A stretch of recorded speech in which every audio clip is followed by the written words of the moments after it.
So I'm calling this presentation APBD Genetics 101. So as Harriet said, my name is Alexandra Tinfow. I'm going to be with you guys for the next little bit, taking you through this. And as Harriet said, I do encourage you to ask questions throughout. So we'll be going over a decent amount of information, and I know it's hard to remember until the very end, certain terms or certain slides. So I do encourage you to ask questions as we're going along. I do not mind whatsoever. It gives me a little break from speaking. So to start, some objectives for the night. So I am going to take you through those genetics basics that Harriet was talking about on some vocabulary. So words like she said that you've heard tossed around: chromosomes, genes, DNA, mutations. What do those mean? Can we put some context to those words? We'll also talk about genetic testing. So what is genetic testing? What types of results do we get when we do genetic testing? And what do those results mean? Because we have a sort of funny language that we use to describe those results in genetics. Then we'll also talk about inheritance. So how is APBD inherited? Who else may be at risk in a family when there's a known diagnosis? And we'll have some audience polling along the way. So there is some participation if you would like. It is anonymous, so you don't have to worry about that either. So we're going to start off again with those terms. We're going to start off with our cells. So we're made up of millions of cells, right, in our bodies. And within every cell of our body, we have a copy of our genetic information. So what does that look like? Our genetic information, if we zoom into one of those cells, is held in these structures called chromosomes. You'll see those structures here. They're very colorful. I heard something. So our genetic information is held in these structures called chromosomes. They're very colorful here. They're not that colorful in our body, but I did want to make this extra colorful for you all tonight.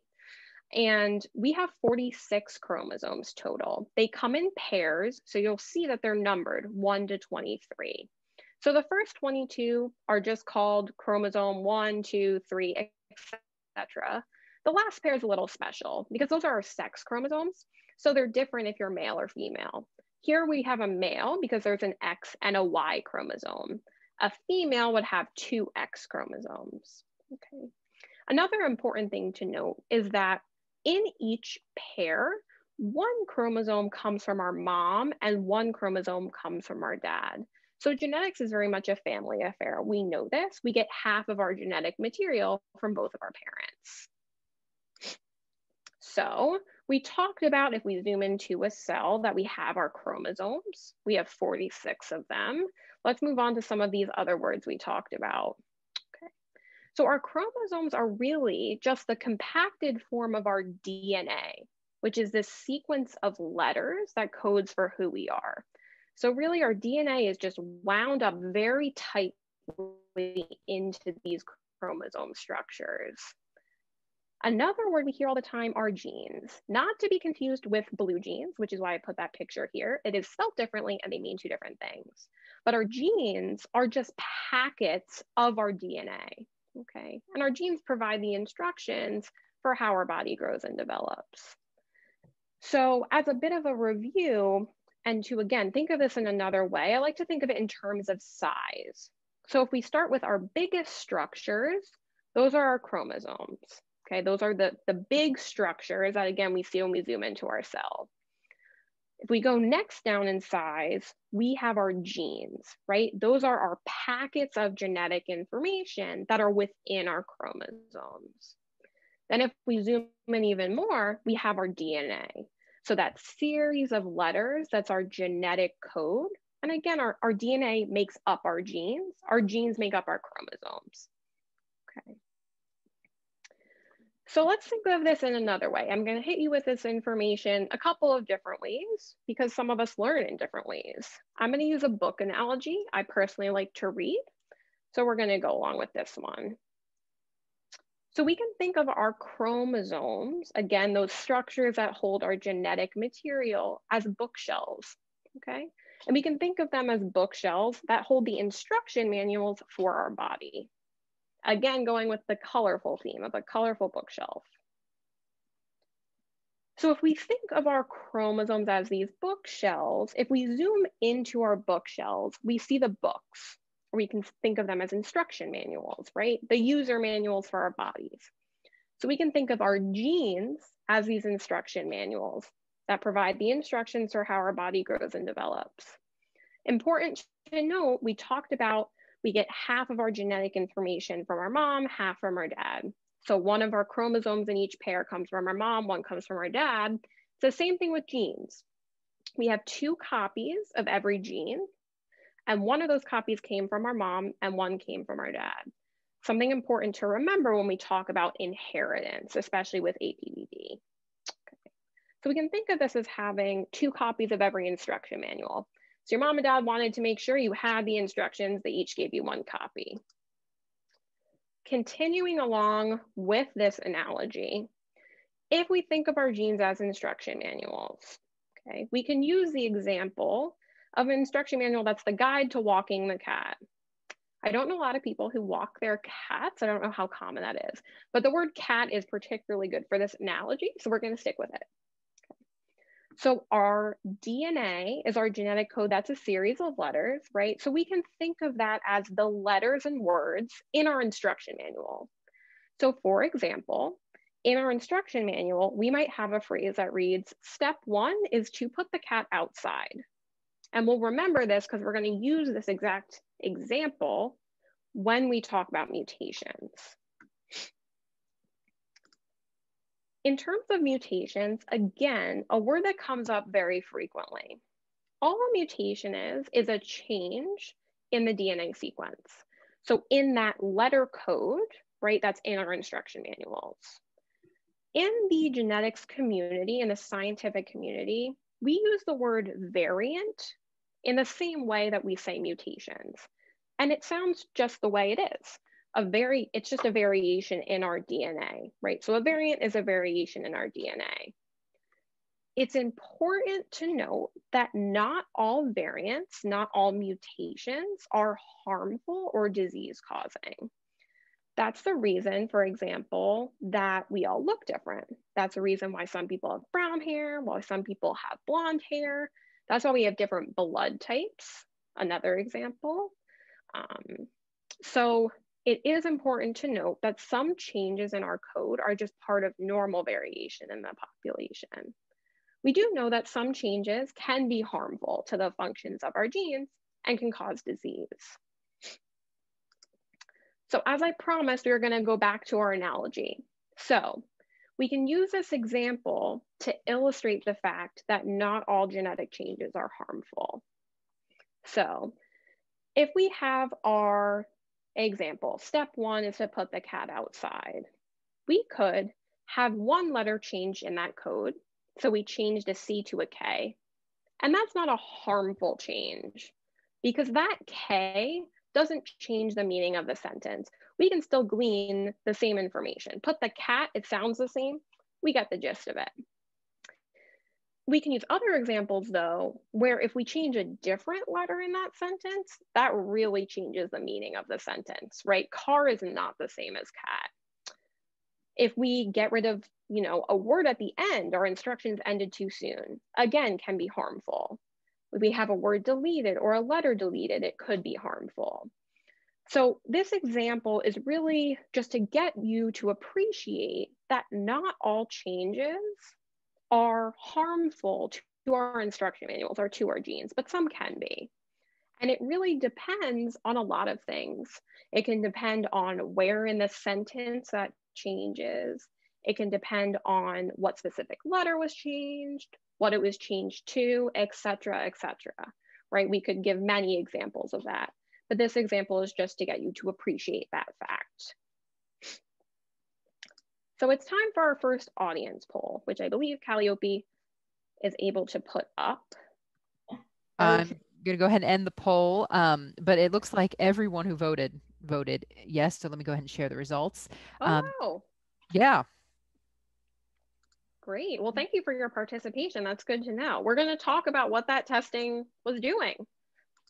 Okay, so what does genetic testing look for? So we can make this example specific to APBD, right? We know that APBD is caused by mutations in this gene, GBE1, right? And that is the instruction manual to make a protein called glycogen branching enzyme. So glycogen branching enzyme, probably something you've heard before, and GBE1, that gene. So when we do genetic testing, what we're doing is we're taking a magnifying glass and looking at that DNA sequence in the GBE1 gene, right? That series of letters that we were talking about. And what we're asking is, based on what we know to be the typical code in an individual who is healthy, in the person we're testing, do we see any of these variations or mutations? Okay, that's the first question. The second question we're asking is, if we see one of these variations, do we know that it's disease causing? Okay, and again, we're comparing this to what we call the reference sequence, or our reference for what a typical sequence would look like. So when we do genetic testing, we can get three different types of results. The first result being a positive, meaning we found a change or mutation in the genetic code within the GBE1 gene, and we know that that change is associated with disease. That would be a positive. If we bounce to the other end of the spectrum, we could get a negative result, meaning we looked at the code within the gene, we did not find any changes that we know to be associated with disease. Okay. The third type of result we can get is this head scratcher. Really, that picture is exactly what it is. And we call this an uncertain result, or a VOUS. That just stands for a variant of unknown or uncertain significance. What this result is it's telling us that we found a change within the code, right, within our DNA. But at this point, as a scientific community, we do not know enough to be able to tell whether or not that change is in fact disease causing and harmful, or if it's part of normal variation in the population. Okay. So those are the three different types of results that we can get. When we talk about this uncertain result, as a general rule, typically over time, these results are reclassified and found to be benign and harmless. But again, when we call it uncertain, it means we don't know enough right now to be able to make that call. So I have another audience poll for you all, and this time hopefully it'll be a little quicker because we had a trial run. But do you know, we said 100% of us had genetic testing, or maybe we know someone who's had genetic testing. Do you know the specific mutations that cause your APBD? Yes or no? We've got 78% of folks have voted. Give a few more seconds. All right, I'm going to go ahead and close the poll. I'm sorry to interrupt. This is Bronson. I was just curious, before you move on any further, are heterozygous or carriers of the GBE1 gene that didn't manifest in the individual to the point where they have full-blown APBD, are they considered a VOUS? No. So someone who is, I believe you're asking about a carrier. So someone who has one mutation, is that right? As opposed to two? Yes. Right. So someone who is a carrier, we call them a carrier. So they would technically, if we're going based off of those, so let me go back. If we're going based off of the types of results, technically someone who's a carrier is positive, meaning that they have one mutation, right? But they don't have APBD, because to have APBD, you have to have two mutations, one mutation on both copies of the gene. And we'll talk about inheritance in a little bit. But technically that would be positive, right? Because that mutation, even though they're a carrier, is disease causing if there were two of them. That's where it gets confusing, because to have APBD, again, you would have to have two mutations because of the way it's inherited. Thank you. Yeah, that's a good question. So our poll. Do you see the results, It looks like Alexandra? we have 73%. Yeah, Yes, I do. I can see quite a them. lot of Okay. folks know the answers. Yes. Yes. Great. I'm going to go ahead and That's stop actually sharing. right. That's surprising, but makes me very happy. And we also have a question Mhm. that came through around on the GBE1 gene. How many DNA letters are there? Mhm. Oof, a lot. I don't know the exact number, but you're talking about thousands. It's not, I don't know the size of the gene comparatively. Some genes are bigger than other genes in terms of the number of letters. If that is something that is particularly interesting to you, I could look that up and let you know though. But I will go into numbers a little bit here. So we have a lot of people who know their mutations, which is great. And as Harriet was talking about before, it might be something that when we see clinical trials happening, is information that is important to have. So when you get a genetic testing report, or maybe either you have a copy of the report and that's why you know your mutations, or you ask your doctor what they were, what you probably saw was a series of letters and numbers. So what do those letters and numbers mean? How do we describe these mutations? So we use letters and numbers to indicate where in the genetic code within our gene the mutation is and what the change specifically is. And I'm going to walk you through a specific example using one of the common Ashkenazi Jewish mutations. So bear with me, because I'm going to go step by step through every letter and number that you see here. So we can describe a mutation, one mutation, in two different ways, or as I would call it, at two different letters. So two different levels, not letters, excuse me. So let's start with this first. And again, these are describing the same mutation, both lines of this text, but we're going to start here. Let's break it down. This C dot first is just telling you at what level you are describing the mutation. And by level, I mean we are describing here, because of the C, that's what it's telling us, at the DNA or letter level, okay? So this 986 is telling us that from the beginning of the code in the GBE1 gene, we are 986 letters in, okay? So that's the where part of this description. The what part of this description is here, this A greater than C. This means that at this position, so at the 986 letter in, we had an A, that's the reference, but it was changed to a C. That's the mutation, okay? Alexandra, we got a couple more questions coming through if you don't mind. Of course. So one was a follow-up to the one about the GBE1 gene, how many DNA letters are out there. The follow-up question is it just one of the thousands of letters has gone awry? Is that what that means? In this example specifically, yes. In this example, one letter of the thousands was changed. Okay, I'm trying to think of the other, so the other common Ashkenazi Jewish mutation is not that way. It's actually where a number of letters are deleted and then others are inserted. So you can get very complicated with how this happens. And the other mutation is harder to describe, but this example specifically, one letter is changed. The way that we notate it, again, will tell you specifically what happened. Great, thank you.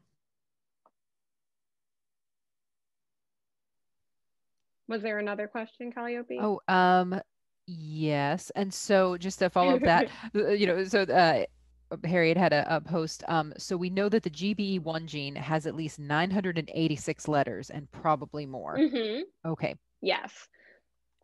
Great. Right. And that's important. So it's important to think about, again, when we go back to this, is a change disease causing or harmful, or is it harmless? And one of the things that when we look at these changes and we, try to say, is it disease causing or not? And obviously if these changes have been seen in other individuals before, that's an easier call to make. But one of the things we look at is where in the gene is it? Because that can affect the effect.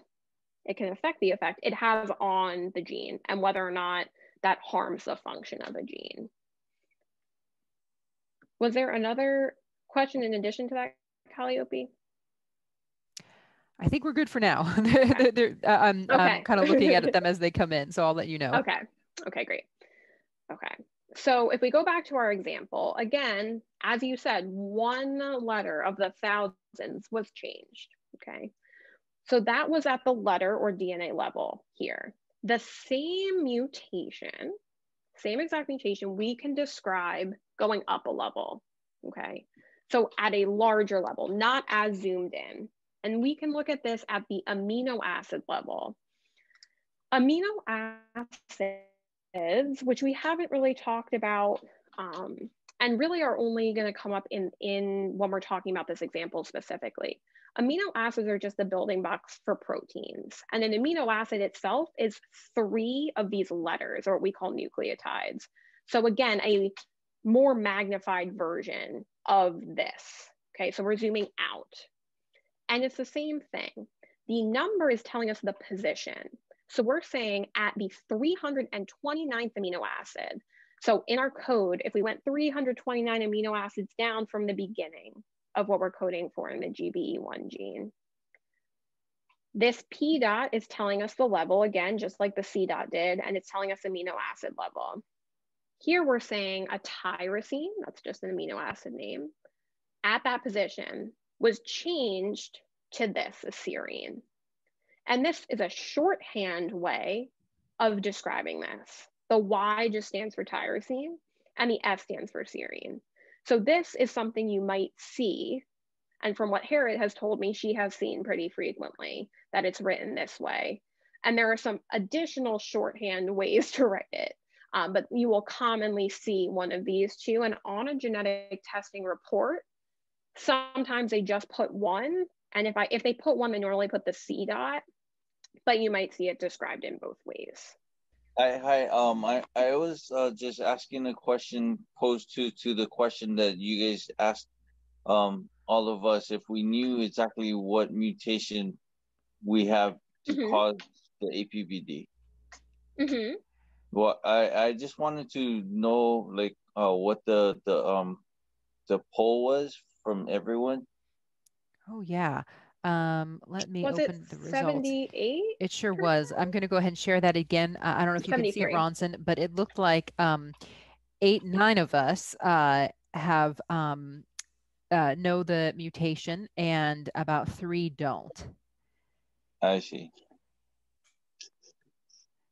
Oh, thank you so much. Great. Thank you, Ronson. I'll go ahead and stop sharing. Okay. All right. Back to you, Alexandra. Okay. So we got into this a little bit before with Ronson's question, but another way, and more words that you might hear, and another way to describe mutations are these words, homozygous and compound heterozygous. So what do they mean? And these words are in reference to when someone has 2 mutations, which we talked about a little bit before. We said that we have 2 copies of every gene, 1 comes from mom and 1 comes from dad. And specifically in APBD, we know that individuals who have APBD have 2 mutations. 1 mutation on 1 copy that they got from mom, 1 mutation on another copy that they got from dad. And again, we will talk about inheritance, but this is important when we use these terms because these terms are used to describe when someone has 2 mutations. So I'm going to use the, again, common Ashkenazi Jewish variants or mutations as an example here. If we say someone is homozygous for a mutation, so homozygous for Y329S, that common Ashkenazi Jewish mutation, what that means is they have 2 of the same mutations.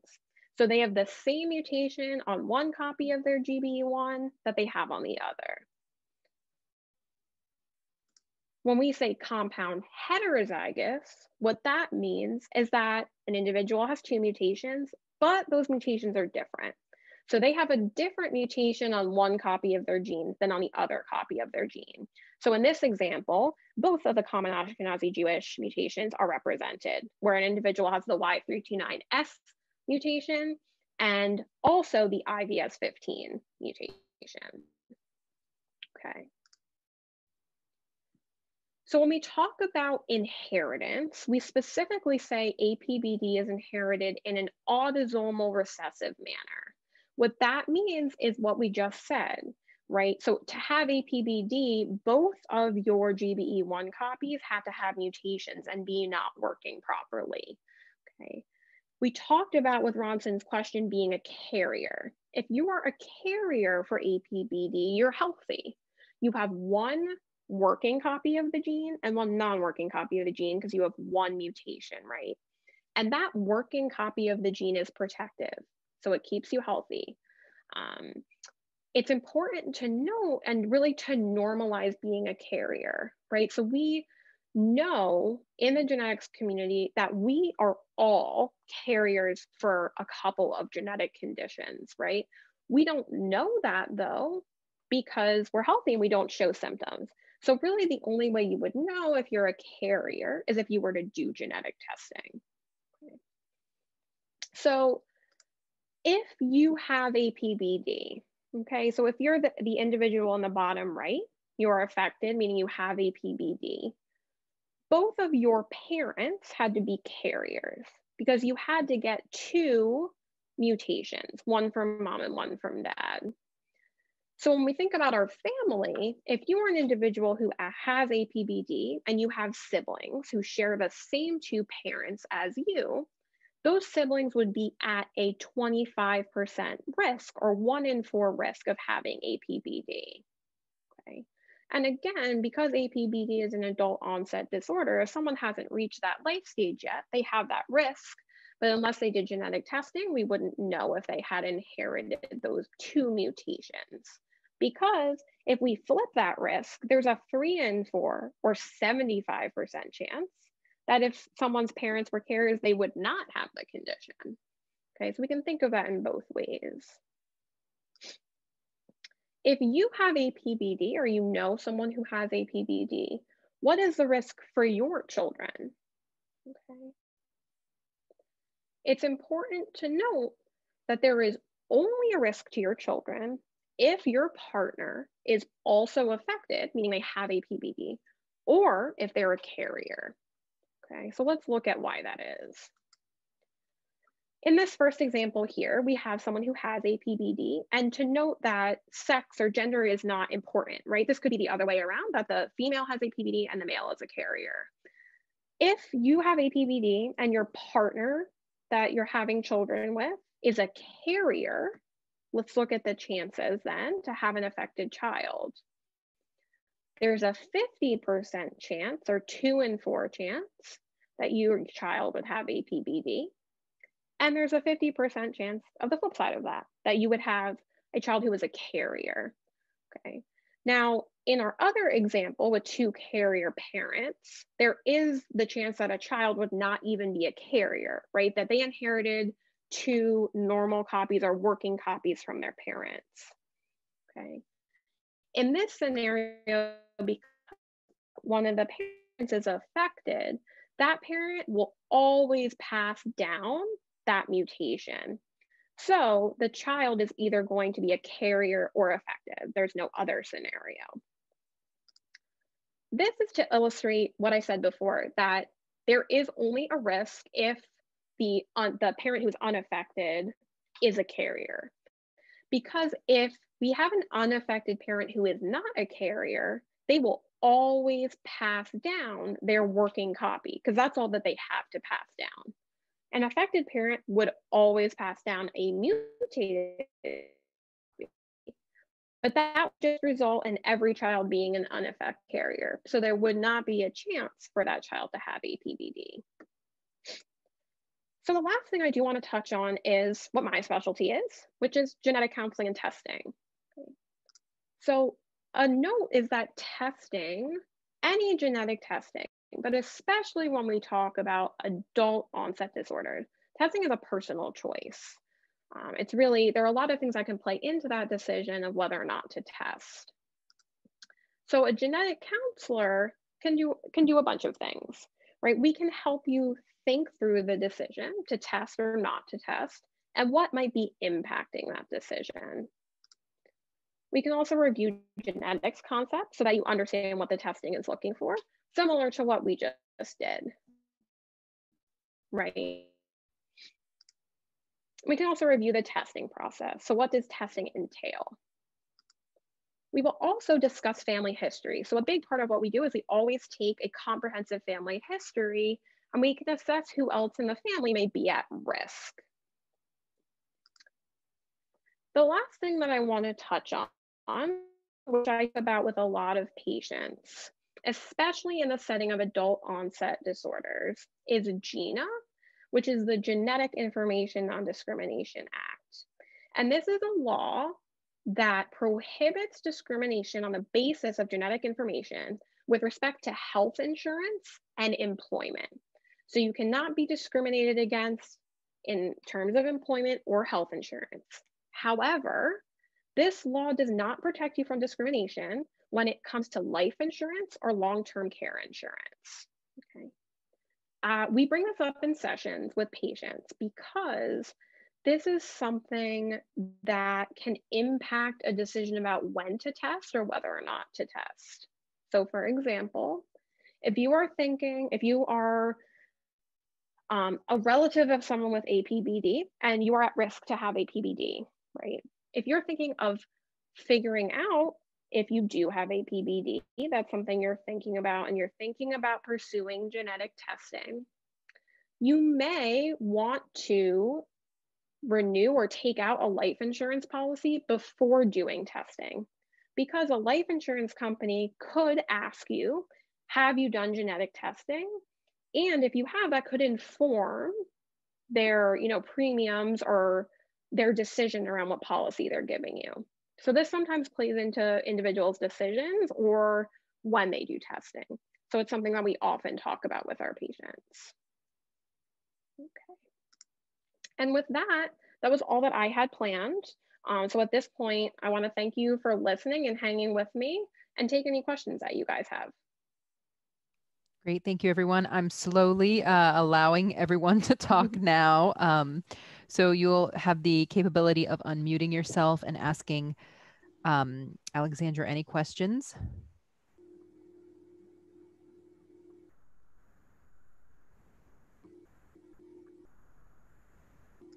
Hello, Andrea. This is Bronson from Honolulu, Hawaii. Hello. Yeah, I just wanted to thank you for taking the time to inform us about all this. Oh, of course. Yeah, that's my 82 years young mom. She says 50 also. Oh, thank you for listening. I'm happy to be here. I appreciate that. So I have a question. Like you said in your talk, like you said that my daughter would definitely be I would pass my GBE1 mutation to my daughter. So what are the chances of her children or her grandchildren receiving APBD? Right. So that comes down to her children. So the only way that someone could get APBD is if both of their parents were carriers. So if she were to go and have children, if her partner was also a carrier, then there's a risk to have a child with APBD, right? And the only way to find that out is to do genetic testing, right?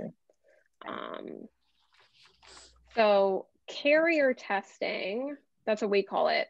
And there are some common, for example, like cystic fibrosis is a very common in the Caucasian population, something to be a carrier of. It's very common. So that is routinely tested for when individuals are either pregnant or thinking about children. So when she gets older and she's going to have children, if that is something she's concerned about, she could do carrier testing for her partner, right? And especially we know that being a carrier of APBD is more common in the Ashkenazi Jewish population. So especially if she was having a child with someone who is of Ashkenazi Jewish descent, that would, there would be a higher chance of that carrier frequency there. So it's something to consider. But seeing a genetic counselor before you have children or when you're pregnant is something that a lot of people do. So she could certainly talk to a genetic counselor at that point. I see. Thank you so much. Thank you, Alexandra. We've got quite a few people unmuted. I'd love to go to Jerry, and then Lori wanted to share a story, and then Kathy and Paul. Jerry, Lori, Kathy, Paul. Okay. I just want to say, Alexandra, this was a great presentation. You did it for the people like myself who do not understand all this. And I just want to thank you for taking the time to put it together in such an easy way for us to follow. Oh, thank you. You're very welcome. Thank you, Jerry. Lori. Can you hear me? We can, yes. Okay. So I just want to give a quick story. I was worried about my children. I have 2 adult daughters. My husband was tested, and we were told by the genetic counselor that if he tested positive, there was a better chance, there was a chance that my children would have this. Because he tested negative, they are carriers, so that if they were to, and you can correct me if I'm wrong, but I was told that if they were to marry somebody Jewish, they then need to have their spouse tested. That they are definitely a carrier because I'm a carrier. I mean, I have it. Right. So they're carriers, but because my husband was not, they were not tested.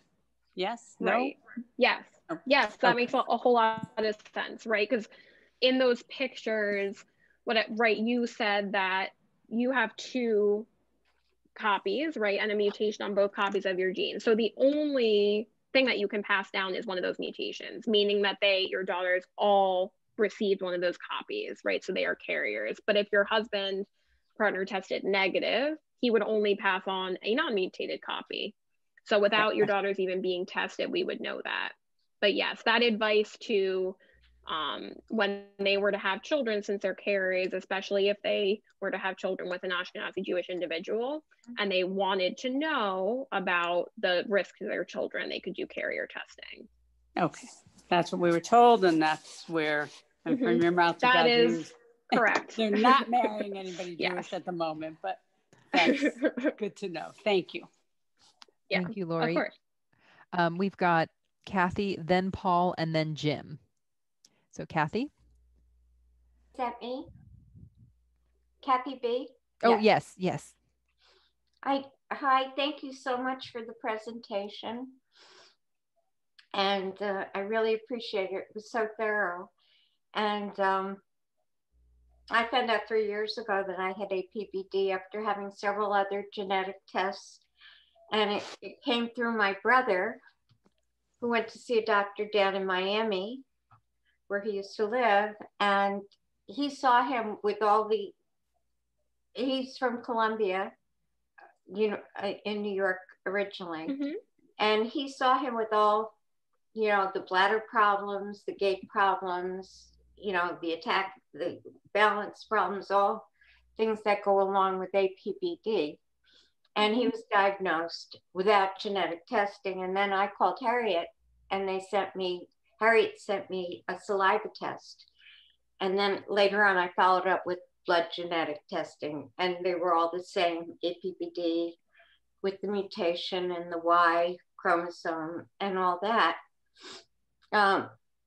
My brother found it very hard to accept the APBD. He had, at the end of 5 months ago, he couldn't even stand up anymore from a wheelchair. And I'm so grateful that I'm part of this group, because this gives me hope that there could be something down the channel for us, or it just keeps me moving, which is so important. My daughter was tested. No, my husband was tested, so we wouldn't test my daughter. And he doesn't have it, and he's not a carrier. And we've been waiting new studies and stuff. And hopefully we're optimistic. I mean, one disease at a time, I guess, these days we're working on. And so anyway, I just really wanted to thank you for your presence and your presentation, how helpful it is. And I had been diagnosed with so many different disorders, neurological, so many, I had 5 genetic tests. I was tested twice for CMT. They decided that there were new genes available. And it was just a fluke that I found out I had APBD. And I'm just so glad to be a part of this and have that hope, and that the research is being done and that we understand it more. So thank you. Of course. Kathy, thank you for sharing, and we're glad to have you here tonight. So thank you for that. Thank you. Thank you. I think we're going to go next to Paul, and then we have a couple questions from Jim. Well, first of all, I'd just like to make sure that there's not another Paul, is there? Because there is not. Nope, it's you. I didn't originally have a question. I must have hit a button by mistake, but I mean, seeing as how I have some, first of all, thank you very much for your presentation. That was excellent. And I took notes, but you know, that's a lot to write down. So I'm going to do some research later on, but I do have a quick question. I do read, you know, regularly on articles in the past year, you know, in the Guardian, BBC News, and worldwide news about tests that are going on around the world, or gene replacement therapy using CRISPR and CRISPR-Cas9. And with our particular illness, like, we have identified the gene, and we do have, you know, knock-in mice that carry that illness or carry that mutation. Do you think, is it foreseeable in the next 5 to 10 years that there could be a clinical trial for gene replacement therapy for our illness, do you think? I don't know the answer to that, but I can comment on CRISPR-Cas9. And I know that I think the more promising treatments in a lot, not just APBD, but a lot of genetic conditions right now are the antisense oligonucleotide therapies. And CRISPR-Cas9 was hot for a little bit and in the news a lot. But the problem with CRISPR is that there's a lot of off-target effects. So meaning that, because CRISPR-Cas9 kind of goes in and cuts out the bad part of the gene and tries to replace it, right? But a lot of the times they've seen that it's cutting where they don't want it to, right? And that can be harmful. So I think there was a lot of hubbub about CRISPR-Cas9, and we've kind of taken a step back because we're seeing that there can be harmful effects. So my personal, if you were to ask me, and I had to give an answer, I would say my money is on ASOs, or those antisense oligonucleotide therapies, just in terms of the science. And from the papers I've read, again, about other genetic conditions as well. So if you're interested in reading up on those, they're pretty interesting to read about. Sure. Sorry, could you just say that slower? Antisense? Yes. Yeah, so the acronym is A, S as in Sam, O, and they're called antisense oligonucleotides. Maybe we can put it in the chat for people to look up. Panelists and attendees. Here we go. Antisense oligonucleotides. I know. If you've never seen the word before, it can be very confusing. Can everyone see that in the chat? That I put in? Okay. Of course. I could say it 10 times. It would still be hard to spell. I can appreciate that.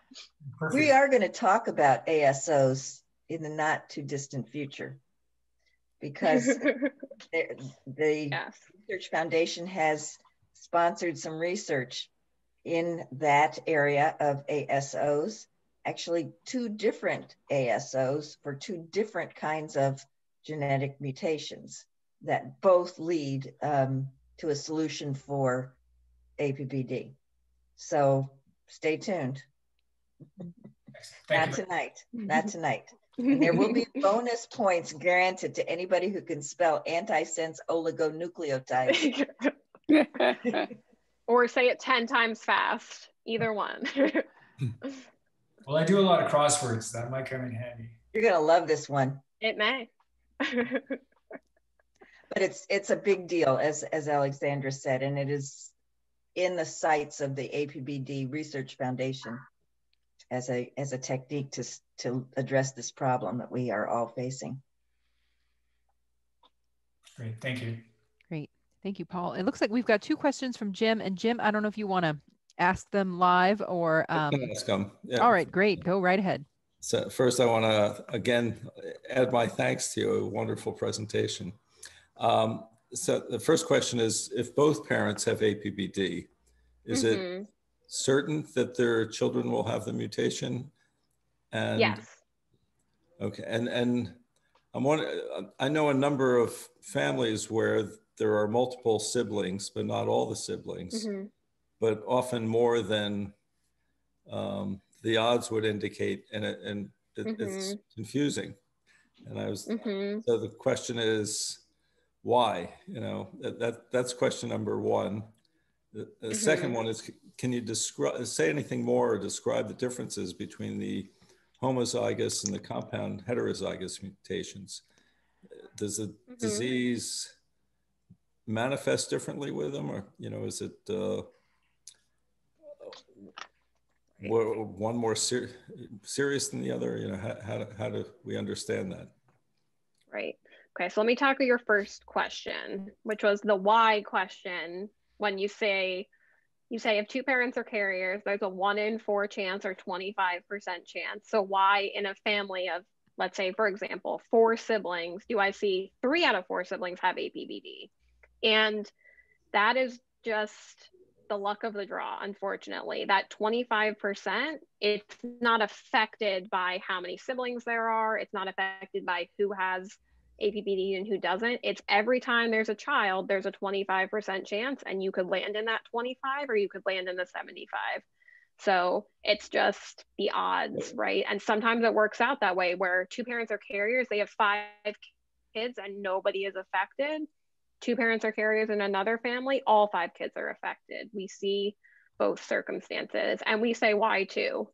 Really, there's no way. Is there some likelihood that the one who was the carrier also had it without knowing it, and that was of the parents? Yeah. In other words, you showed a 50% if one parent had the APBD. It's possible.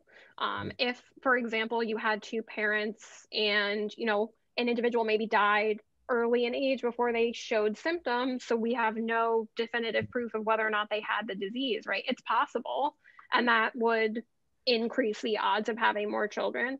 But again, it's possible that there were just 2 carrier parents and their children essentially got unlucky, right? That they just happened to be on that 25%.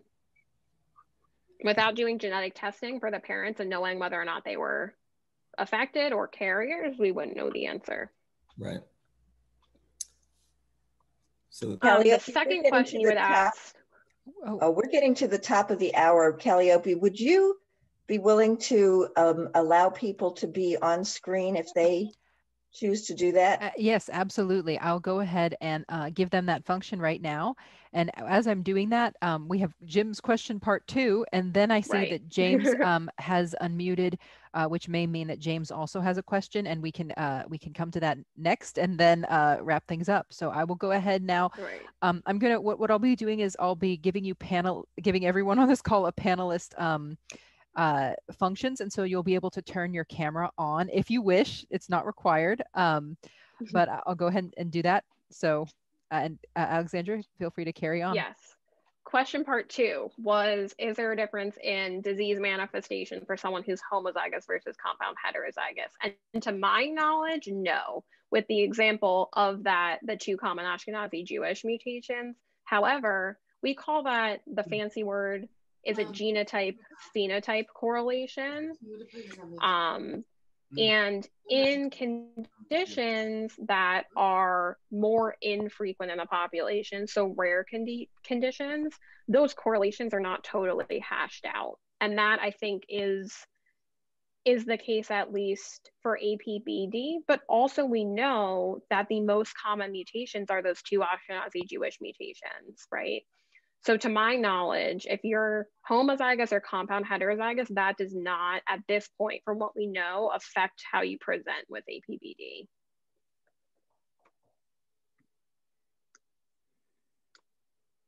Thank you. Of course. Great. And I think James had a question, but yeah, everyone, feel free to unmute or share your camera if you wish. I have a question. This is Heidi. Can you hear me? Yes. Oh, somebody else is on. Okay. I have a question. The compound heterozygous mutation, is that the same thing as what they call the deep intronic mutation? Right. So Yes. that's a great question. So in my example, yes. So that deep intronic mutation is one of the two common Ashkenazi Jewish mutations. So you could be compound heterozygous and have the deep intronic mutation on one copy of your gene, but have the other Ashkenazi Jewish, that Y329S, on the other copy of your gene. Well, just the fact that you're heterozygous means you have two different ones, right? Exactly. So it doesn't have to be those specific mutations, right? We use those as an example, but you could have the deep intronic mutation on one, but if you have two mutations that are both deep intronic mutations, that would be homozygous. I understand. Okay.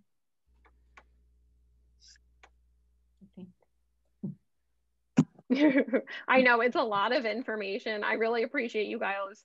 I mean, the questions you're asking lead me to believe that you were able to follow, but I appreciate you being here for the long haul and following. I know it is a lot of information. Are there a bunch of other mutations? I'm sorry? Are there a bunch of other mutations besides these two? So those are the most common, but there are a lot of other mutations that can happen. Okay. Let me just say that there are 40 known mutations. The two most common so far are the deep intronic mutation and the Y329S mutation. Those are the two most common. But I bet I don't know the genetic mutations in our group, but I bet money that there's somebody here who has at least one mutation that's not either of the two most common. Probably, we don't know. I believe I read in in an article from Dr. Achman, that among people who have Ashkenazi Jewish heritage and who were tested by his lab, okay, so that's quite a combination, Ashkenazi Jewish heritage and tested by his lab, 100% of those people had the Y329S mutation, either on both copies of their gene, or they had the Y329S on one and the deep intronic on the other. He had, among that group of people that he tested, he had none of the other 38 mutations show up. But that leads me to a question. Is it possible for somebody to have 3 mutations on their GBE1 gene? Has anybody ever been found like that? Not that I know of, but as we say in genetics, nothing is impossible because anything can happen. So perhaps a mom would, yeah, I mean, you could have two mutations on her copy of the GBE1 gene, and the dad would hand off one. Oh, poor child. Yes, and right. The other thing is, right, we talk about inheritance that, but when someone has a child, like in the egg or the sperm, there can also be things that happen that maybe the parent doesn't have themselves, but the egg or the sperm has a change in it that gets passed down. So nothing is out of the realm of possibility. That is usually the answer in genetics. But I would not say that is common.